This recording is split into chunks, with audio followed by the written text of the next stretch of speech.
Panini has been accused of breach of contract.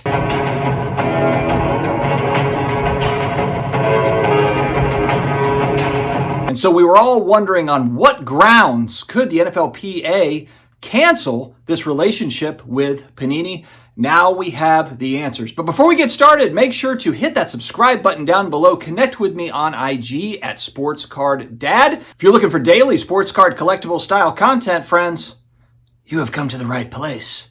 And so here we are. Panini was in breach of contract, according to the NFLPA, and for the reason of change of management, which is really ironic.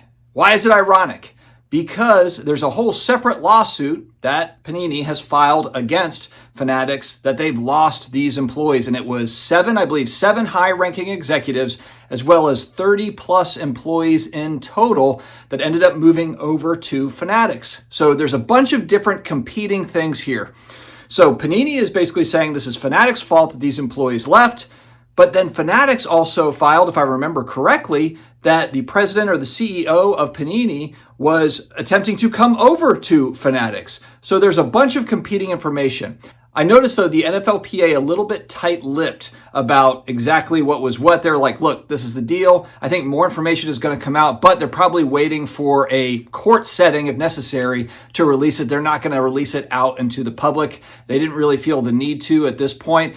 I did read that Panini has reached out for arbitration, trying to kind of get a handle on new product. Because if you think about it, Panini basically blindsided to where they've got product that just came out yesterday. Today or yesterday, brand new product came out. How are they supposed to just stop it immediately? I mean, there has to be, and Paul Lesko had mentioned, Paul Lesko on Twitter, definitely check him out, the hobby lawyer. He mentioned that there has to be, or should be, or could be some sort of a grace period attached to this agreement, to where if there is a cancellation of the agreement, that there's some sort of 15-day, 30-day, 60-day, whatever grace period, where if you've already made products, already packaged it up, you've already shipped it out, that stuff goes out.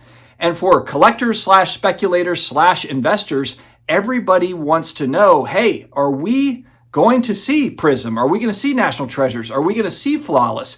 This is a monstrous deal in the hobby. And me, along with many others, as much as I like Topps products, I also like Panini's products. And I have seen a lot of different comments about, hey, look, Fanatics is not going to do any better. It's going to be a monopoly. They're going to be running everything. It's not going to be better than what we have now. I do understand the sentiment, and I'm not necessarily saying that all is going to be fantastic under Fanatics, but what we have here is that mom and dad argument, and we're all going to suffer because it's going to put all of these products on lockdown, or it's just going to be basically like meh products that are coming out. Someone's going to have half of a license here, half of a license there. And given the cost of new product nowadays, do we want half-ass products? I don't think the people that are looking at $500,000 hobby boxes, or in the case of Flawless or some of these others, we're going to pay thousands of dollars for new product. Or even if you're not going to buy it, but you like to get into brakes, are you going to get into brakes for this product?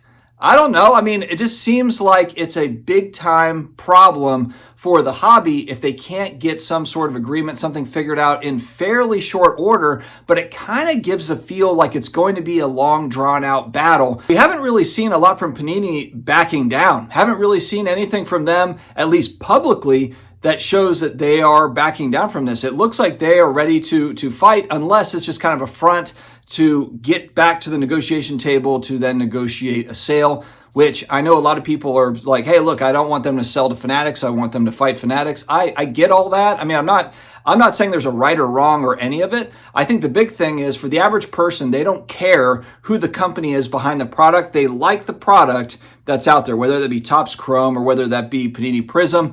They just want to have that product. So if it's John Smith out in rural Oklahoma that owns, Panini or whoever or whatever, I don't think anybody really cares, as long as that product that everybody enjoys is still coming out to the market. And so that's why I mentioned in the other videos, a sale, some sort of completion to this in short order would be the best thing, in my opinion, for hobbyists and also businesses out here, whether it be grading companies or breakers or dealers or card shop owners. I mean, if you're a card shop owner, what do you think about this?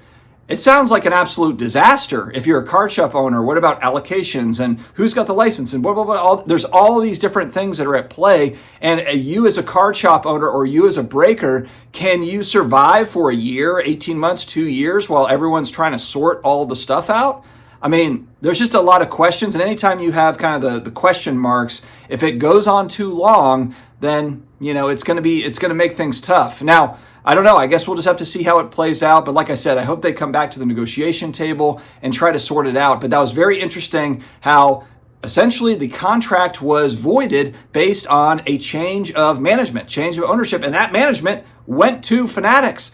So what do you do? Where do you go from there? We assume there's probably more to the story, like always. And so make sure to tune in probably tomorrow for another 3 videos about this. Hopefully not. Just kidding. Maybe. We'll see. Stay healthy. Stay awesome, and I will talk to you again later.